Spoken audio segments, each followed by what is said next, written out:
This week on the PowerPLAY show, cosmetologist, beauty marketing executive, and now author. My interview with author Zenda Walker next on the PowerPLAY show. From the studios at Hull Bay Productions, this is the PowerPLAY. Welcome to the PowerPLAY. I'm Tonya McGrath. My guest today has made the beauty of Black men and women her full-time craft. Zenda Walker, licensed cosmetologist, beauty marketing executive, and now author. She's originally from New York, and Zenda has been honing her skills in hair care with a focus on maintaining healthy practices when it comes to healthy hair care. Her website, knowyourheritage.com, will soon offer consulting, books on products to help with your hair care, as well as valuable resources. But Zenda is much more than the hair coach we all need. Her new self-published book, Zara's Wash Day, is a huge success. The book's main character, Zara, Zenda's daughter, describes a day in which she must get her hair washed. Throughout the story, Zenda wonderfully describes the significance of our African-American heritage. In it, Zenda writes, "Each strand tells our family story." She also writes, "Our hair spirals, zigzags, and bends. It's kinky, curvy, and can sometimes coil. These are all characteristics of an ancestral link to people from African soil." I'm so excited to introduce my guest today, Zenda Walker. Zenda, welcome to the PowerPLAY. Thank you so much, Tonya. It's my pleasure, and I'm so excited to be here with you. I am too. I got the copy right here. So, this is like a whirlwind. I was telling you before we started going, I am seeing your book everywhere. And what just so much touches my heart is seeing these young girls holding up their book and with, their hair's just been washed and all that stuff. What is all this like for you? Oh, it's been a whirlwind. I am truly touched by all of the pictures and videos that parents and their children are sending me, truly, appreciating the message of the book. And it really shows me that the mission that I set out for with this book, which was really to educate and empower and normalize the conversation around our hair and how it links to our African ancestry, it lets me know that mission is being fulfilled. I love your, and people who follow you on social media know your daughter, like she's like a star right now. How has her reaction been to all of this? That has made this whole journey so worth it. I remember working on the book and talking with Zara about it, and she saw me go through my entire process. And when we got our first copy of the book, that look of pride that she had in me and excitement, the fact that the book is in her namesake, she's so proud of me. She's proud of herself. And it's just been a great bonding experience for the both of us. Oh, that's incredible. Listen, I want our audience to learn a little bit more about you, how you kind of started off in this journey. I'll just full disclosure, Zenda used to work on my hair when she was living in the Boston area. So that we go back several years. But what made you want to get into this field in the first place?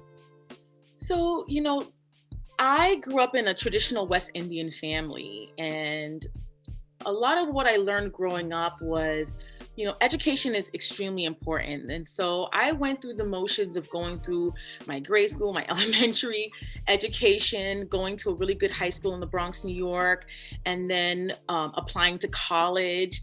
And then from college, figuring out that, I had this hobby for styling hair.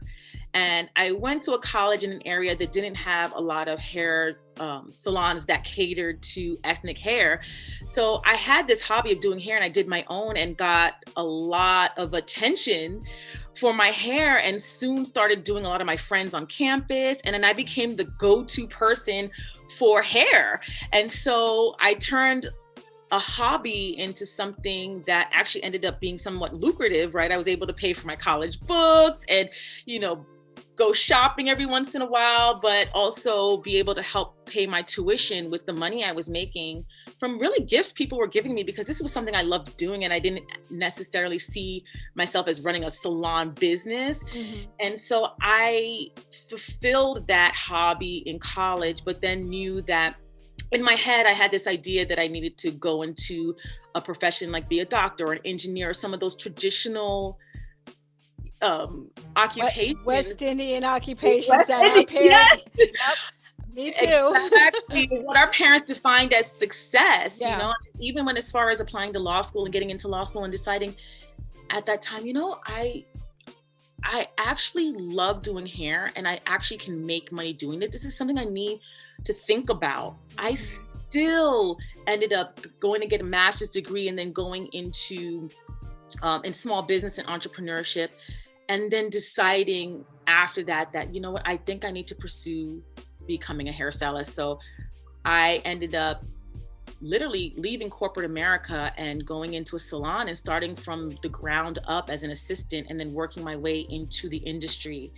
That profession grew into teaching for Fortune 500 beauty companies, and then transitioning into the marketing world, actually creating hair product and distributing it to the shelves of stores like Sally and Cosmoprof for professionals. And I always kept my hand in the beauty industry. And so I knew I would always continue to evolve. And launching this book was the next stage in my beauty career. I knew I wanted to make an impact in a bigger way regarding, you know, really touching our perception of ourselves, and really diving a little bit deeper, not just the beautiful aesthetic of our cultural styles, but linking it to our history in a bigger way. And I thought launching a children's book would be the perfect way to really get that message out to our more impressionable, younger generation, but also because I shared this amazing experience with my daughter and her hair journey. You know, I found it so amazing that you wanted to help inspire young girls to be proud of their heritage. And we know, you know, my daughter's full grown now, and she's a hairdresser as well. But I remember having her ask the questions to me when she was very young. Mom, why does my hair look different from hers? And what that meant, what that question, it was so heavy, you know? And so it was like, what did that really mean? It meant that I'm different from her, but not less than. And what you did, and I think what you were able to capture in this book is the regalness of our hair and our heritage as it relates to the curls and the coils, as you mentioned. Talk a little bit about why you felt like that was such an important message to get across. That's a great question. So, you know, I have a little story for you, and it really is a foundation of where I started with my self-esteem and how connected it was to my hair. So I probably wasn't old. I was probably around my daughter's age today. She just turned 7. And I remember having a crush on a little boy in school. And everyone liked this little boy because he was the class clown. He made everyone laugh. And at that age, it really didn't matter to me what his race was. It just was, he was the class clown and he made everybody laugh. And I'll never forget, we were passing a note back and forth to each other. And he asked me, do you like me? I checked that box, yes. And I asked the same question and he checked that box, yes. And then he asked me an interesting question. He asked, are you black or white? And I was young at that time and race didn't really matter to me, but there was something about race that was, messages about race I was internalizing enough to know or be fearful that if I told him I was black, that he would not like me. And so I actually wrote down what I thought would make him like me. And I told him I denied my race. And I knew at that time that I had a lot of anxiety around that. And I felt bad doing it, but I did it. Wow. And he sent a note back to me and said, so what's wrong with your hair? And And it was in that moment that I realized, wow, I not only did something that was super hurtful internally for myself, but I was also it was being communicated to me that my hair was telling my story, right? It was outing me, but that something might have been wrong with it. And so I grew up with a lot of insecurities around my kinky, coily hair. And there were a lot of messages out there in the world when I was growing up in the 80s where you didn't see a lot of images of women like me or with my hair that communicated that we were beautiful, right? Right. We would go down the product aisles and also see that you had the beauty aisle and then you had the ethnic aisle, right? Yep. It wasn't associated with beauty, right? So lo and behold, I knew I had all these insecurities about myself and my hair and how it was even connected to my race. But somehow along my journey, I remember my father telling me a story about how my hair linked to my maroon ancestors. And I didn't know what maroons were, and I wanted to know more. And I'll never forget the day he came down in the kitchen with my hair day with my mother and my sister. And we were complaining about the snagging of our hair and just the detangling. We were very sensitive. And my father said, your hair is connected to your maroon ancestors. And he went on to explain that maroons were Africans that were brought over to the Caribbean islands, specifically Jamaica, which is where my parents are from, and who resisted enslavement and ran to the hills of Jamaica and set up free communities. And I'll never forget feeling a little differently in my mother's salon or kitchen chair, right? Yeah. When we were getting our hair done, because I had a more connected sense of self when I learned about how my hair was connected to that history. And so I wanted, in my wash days with my daughter, when she started asking, well, why can't I wear my hair straight? Or why do I have to wear my hair in twists or beads or braids? I wanted to pass on the lessons of her grandfather, my father, and start to tell those stories. So she felt more connected and understood that, you know, it's okay. Our hair is actually so beautiful and so versatile that we can wear it silky, right, if we want to, but we can also wear it in textured looks. It can take the form of cotton. It can have the shape of anything you want it to. And on top of that, we can adorn our hair, and adorning our hair is a part of that history that is linked to West African culture or East African culture. And then I could make a little bit of a history lesson from it that dove a little bit deeper and didn't just leave her with the fact that it was a beautiful aesthetic, right? Right. It looks great. It's connected to something deeper. And I think that gave us a little bit more bonding, but I could see her being more confident in herself and what her hair could do. I remember always having to navigate this whole issue of good hair, right? And I'm in the 80s. I was in high school in the 80s, and it was always like, well, so and so had good hair, and good hair was often associated with the complexion of your skin. And you know, my sister, her hair was much more finer, and she could wear it just naturally straight. And mine was a little bit more kinkier, a little bit more curlier, but I still had a softer texture to it. And so it was always like, well, you know, Tonya, you have good hair. Or this assumption that, oh, I know you have good hair, because it was associated with, and I took that as a pejorative. I didn't like that. And I wonder, you know, how you experience those kind of conversations. And I don't hear it as much anymore, which is a good thing, but it was almost like a self-hatred that we had of ourselves by defining what was good and bad about our African American culture.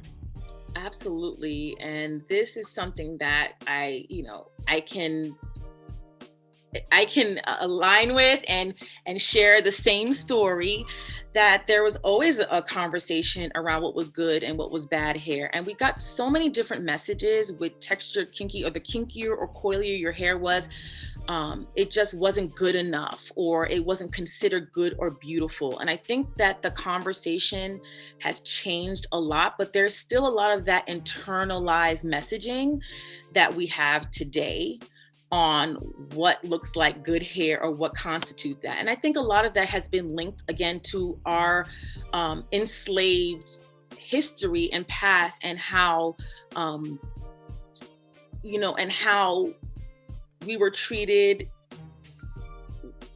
based on even how light or dark our skin Yes, absolutely.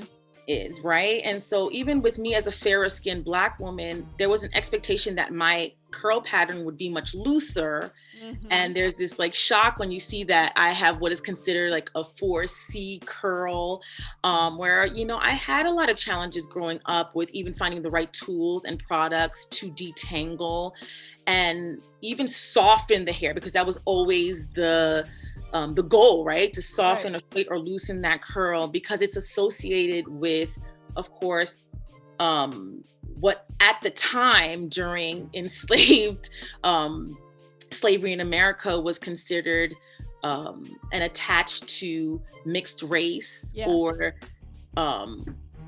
Or enslaved people that looked closer to the European aesthetic. Mm-hmm. Mm-hmm. And so I think we've come full circle, but we still have internalized a lot of those conversations around colorism and how our hair falls into that conversation. And so this is one of the things that really hits home for me, because it's still a conversation we continue to have, and it's still a reason why I was very prescriptive or even very intentional about the character I chose and how I chose to show her hair or even her skin tone, because I'm really trying to make sure that we understand as a people, we have various skin tones across our people. We have various textures, and curly and textured hair in general is linked to our African ancestry, because it actually tells the story that we do have a link to African soil in some way, shape, or form. And so I just think it's really important, especially at a younger age, for us to respect all the diversity in our hair tones, Yes. in our skin tones, and really, how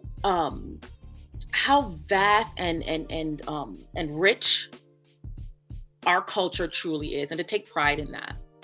I love how you put these resources almost like a glossary at the end of this book. I thought that was just incredible, because for someone outside of the culture who's looking at this, they don't know some of this terminology. But I also think for younger girls and younger generations, they are also getting a history lesson here. What made you think of that? I thought that was just such an incredible addition to the book.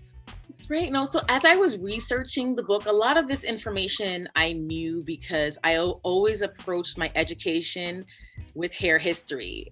As a hairstylist and as a creative, I always wondered, as I was studying history, I always looked at hair, or beauty rituals and what was really popular at different points in history.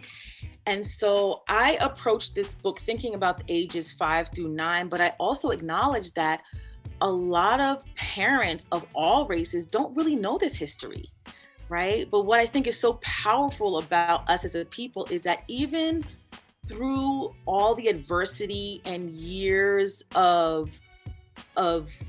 erasing this history from the history books, but also years of just erasing our hair aesthetic, right? We know the first thing that slave masters did when trying to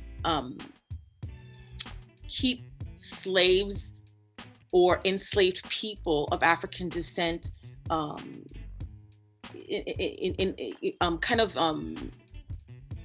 word I'm trying to find is not not grounded in their foundation, the first thing they did was cut their hair or shave their hair, right? And that was one way that African people identified their language, their origin, where they might have been from, what their status was in society. And so when you erased that, you really took a lot of that power and that identity away, right? And so we knew that the power was in the hair.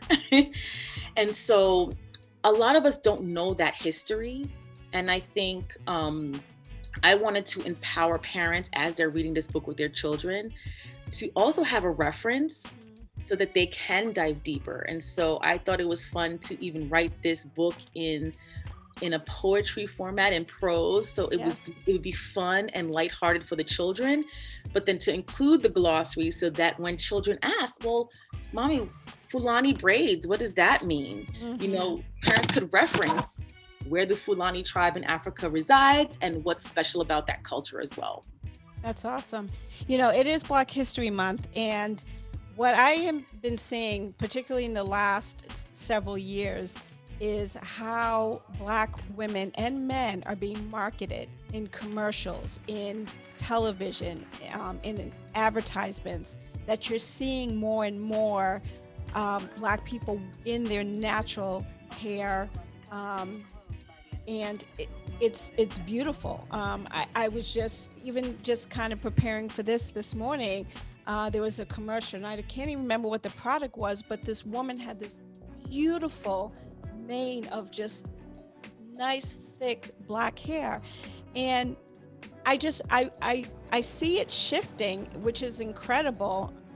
For you as a professional, and you have been in this business so long, so you know how Black people were marketed before and seeing now.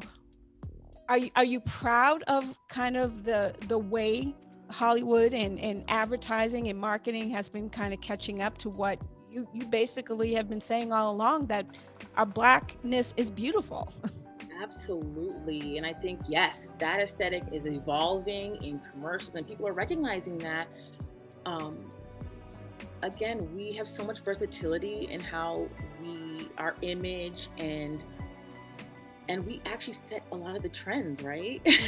In fashion and beauty. And so I love seeing natural hair being embraced across the board. And we still have work to do when we think about even the laws that are being set, like with the Crown Act. Oh, that was my next question to you. But you know, we're even finding that this messaging and this conversation is crossing even political boundaries, right? And so I love seeing it, and I think the more and more that our young girls and our Black boys are seeing this, the more confident they can feel that they exist in the world, or that they have a voice in the world, and that you don't even need someone to say it. Just seeing the image lets you know that it's okay, right, and that you are beautiful. So, and it's a great reinforcement. It truly is. And, you know, the movie Black Panther also really empowered us in ways of really seeing what our connection is to our roots in Africa and in the Caribbean as well. So, you know, I love the fact that we are evolving. But you mentioned the Crown Act, and I just have to kind of bring that up because it was just 2 years ago in California, where you are, that that California became the first state to ban natural hair discrimination. And when I first heard about this, I have to say, I'm like, wait, we need a law about this? Like it was almost like unheard of. But because there had been so many instances, and when I started doing the research about it back then, there had been so many instances where it was proven that a woman who may have had cornrows in her hair, or, you know, single braids like I do, or, you know, dreadlocks and whatever they were, but there were cases where it was proven that people were not getting hired in positions or being denied, you know, roles in certain positions because of their hair. You were there when this all kind of came across. What were your first thoughts and feelings about the Crown Act? Oh, I'm ecstatic about the fact that there's a movement here Yeah. with the Crown Act, and that it's bubbled up to be, really something that is helping to educate people that these discrimination crosses so many different boundaries. And yes, we have historically been discriminated against for our hair. I even think about, how our hair has told so many stories over the years about our journey in America, when we think even about what the Afro stood for, and then even what it means when you do wear your natural hair, how it even I would say sends the message that you're pretty confident in who you are, and that you find yourself beautiful, or that you are sharing that with the world. And sometimes that can be threatening for people, right? So I think that this movement, and which hasn't been adopted by every state yet, I think that this is going to continue to be a topic of conversation. I think it needs to be. I've even experienced being on job interviews where people have taken pictures of me, and for what? Exactly. And leaving those interviews that, oh, this is something where I could potentially not get the job because of my hair, or what my image is, or how people perceive me because of my hair. And so I cannot wait to see what how this takes off.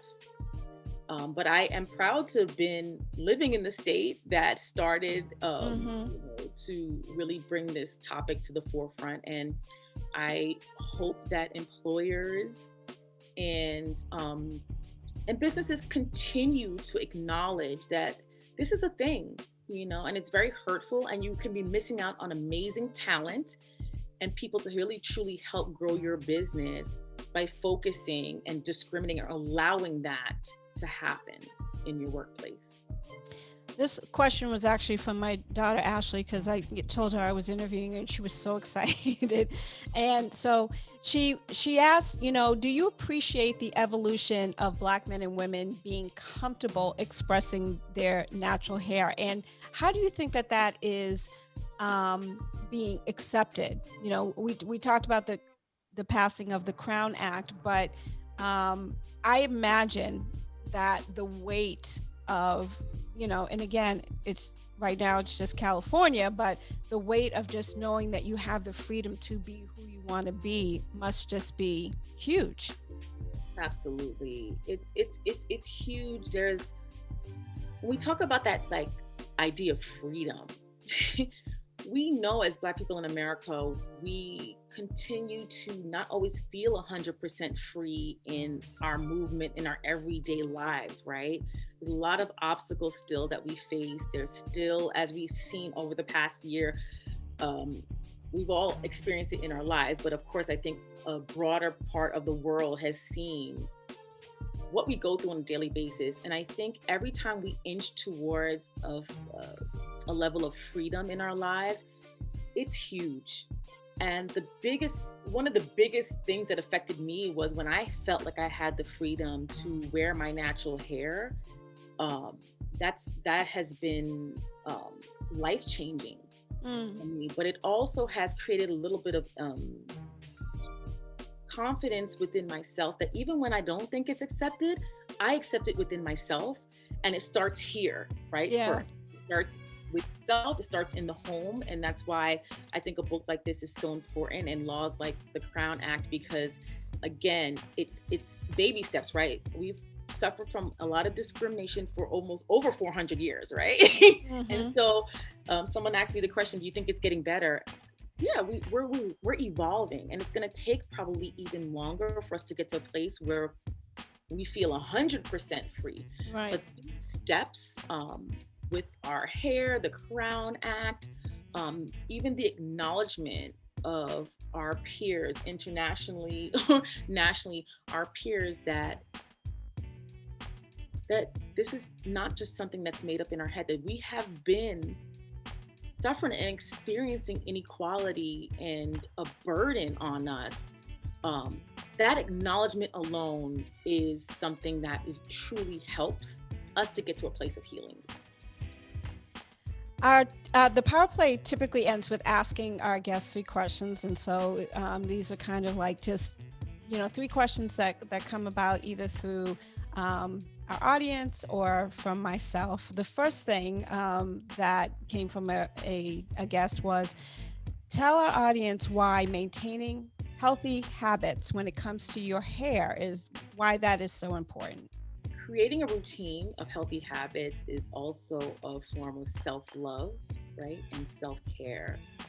And so when we take the time to groom and care, moisturize, nourish our hair, it changes, even uh, it changes the way that we, I think, exist in the world, how we present ourselves. Because as you know, like, our hair is our crown. And sometimes, especially for Black women, we know that when we go out into the world, if our hair isn't right, a lot of things don't feel right. That's right. That's right.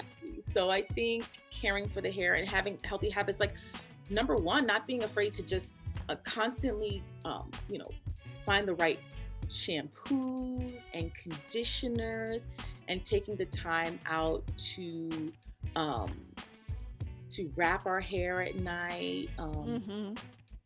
and even making sure that our children have the right habits as well. And so I always looked at what we call wash day, that designated time for self-care, um, and setting ourselves up for success for the week always begins with your hair. Yes. What is the one thing African Americans, men and women, should never ever do to their hair? Like we went through the whole phase of the relaxing and with the lie and everything, and of course the I still look at hot combs and I cringe, and I haven't used that. But what is the one thing that when we talk about the healthiness of our hair, what's the one advice thing that you could say, just stay away from it? I think that's a really great one. When I think about this, I think, there's this misconception too that if you're wearing your natural hair, that you don't need to keep it up as much or do some of the rituals like, moisturizing or misting it, or, that you don't even need to wrap it sometimes at night. And so what I would say is, especially when it comes to protective hairstyles, that we still should, even when your hair is in a protective hairstyle where you don't have to touch it every day, to make sure that you're still attending to it. And so I say, to protect does not mean to neglect. Yeah. Right? I love that. I love that. I know we have some time saving, methods when it comes to protective styles, but just try not to neglect, and make sure that when you are moisturizing your hair, that you're not over moisturizing or layering on too many products, specifically on your scalp, because your scalp does need to breathe and you don't want to clog your pores. So that's one of the main things I would advise. That's great. That's great information. And my daughter's always yelling at me, "What are you putting in your hair?" So I have to listen. I have to be obedient. Um, you know, who was your greatest inspiration for Zara's wash day, and why? Talk about your greatest inspiration for this.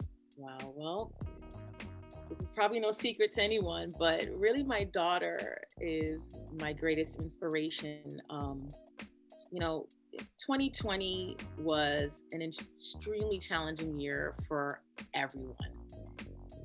And I knew, as a single mom who got thrust into the world of homeschooling, who was forced to sit still and then watch as America dealt with this racial injustice reckoning, right? All those things. And then on top of that, to add to it, this global pandemic, we went through all the emotions, and I was no different. And I think my daughter was going through it too, right? Our kids are all of a sudden forced, they cannot see their friends, and they're forced into this homeschool environment. And as I was writing this book and channeling a lot of that energy into this book, I thought about my daughter, and I'm inspired by her every day. And it's so interesting as an adult how we are challenged with really teaching and uplifting our children every day, but we don't even realize sometimes how they do that for us as well. That's true. And so through it all, that unconditional love and desire to really show my daughter and be an example for my daughter is what inspired this. And I wanted to take our personal story and journey of me really helping to give her that confidence in herself and help her to feel beautiful even when the underlying messages of society tell her something different. I wanted to share that beautiful journey that we've been on and put it into a book. And I thought it could be really useful to other parents. So I felt empowered in our journey, even in a time where it could have gone a completely different way. And I thought, wow, this is something I really want to give to the world. And as a hairstylist, this is one way that I felt that I could impact the world. From a creative hairstylist perspective, but also it was my way of finding my voice in a time where I have felt voiceless throughout my life, in several different times in my life. And so this was the way that I found my voice, and I'm just hoping that it's helpful to everyone that I'm reaching. Well, I think it's incredible. Zenda Walker, thank you. And I should say, Zara, thank you so much as well for this incredible story. Tell folks where they can get their copy. I've seen it everywhere, but, tell folks where they can get it. Thank you so much. So yes, I will actually be offering authors copies soon on the website, www.knowyourheritage.com. But at this time, you can find the book on Amazon.com as well as Barnes and Noble. But it's also on indiebound.com, which is a great website for you to be able to find who is selling this book locally, because I'm a big supporter of small businesses as well. And so that's great. Website, and it's starting to pop up everywhere in local bookstores. So that's awesome. Well, we'll have all those links on our website. Zenda, thank you so much, and congratulations. And self-published, this is huge. Self-published, and I'm sure that we can expect some more experiences and adventures. Yes, and you might even get the heads up on this, actually, because the Know Your Heritage brand, I'm going to expand that brand. I do believe, my motto is that everyone has a heritage, right? And so the next book in this series will be focused on our kings and princes. So you'll find a story about a father and maybe his two sons. So because there's a lot of history there with our African kings and indigenous culture, where men also set the tone with cornrows, braids, and locks. And this is also a part of that journey. And boys have wash days too, right? That it also informs their modern day culture. And I'll be partnering with some Latinx illustrators and content creators for that, as well as the Asian community as well. So I'm looking to have an Asian heritage book as well. So you'll see more from me. Wow, that's incredible. And we'll definitely have you back when all this is going. Congratulations. This is great. I think what you're doing is fantastic. I wish you all the best. And I thank you so much for being on the show today. Same to you. Thank you for having me. You can listen to this and past episodes of the PowerPLAY wherever you subscribe to podcasts, including iTunes, iHeartRadio, and now Pandora Podcasts. You can also watch us on our YouTube channel. Simply search Hull Bay Productions Media Channel. And of course, we air each and every Saturday at 5 p.m. on BroncoIRadio.com. So there's so many ways for you to catch the PowerPLAY show. You can catch it each Thursday, a new episode on the PowerPlayShow.com, or you can catch us Saturdays at 5 p.m. and on BroncoIRadio.com. And you can also watch us on our new YouTube channel, the Hull Bay Productions Media Channel. So please be sure to tune in, tell a friend, share it with somebody. We have such great stories, and I'm just so proud that we can bring things like this, like Zara's Wash Day, to you. So it was just a great interview with Zenda, and I thank her again. So until next time, put on a mask, protect yourself and each other. Take care.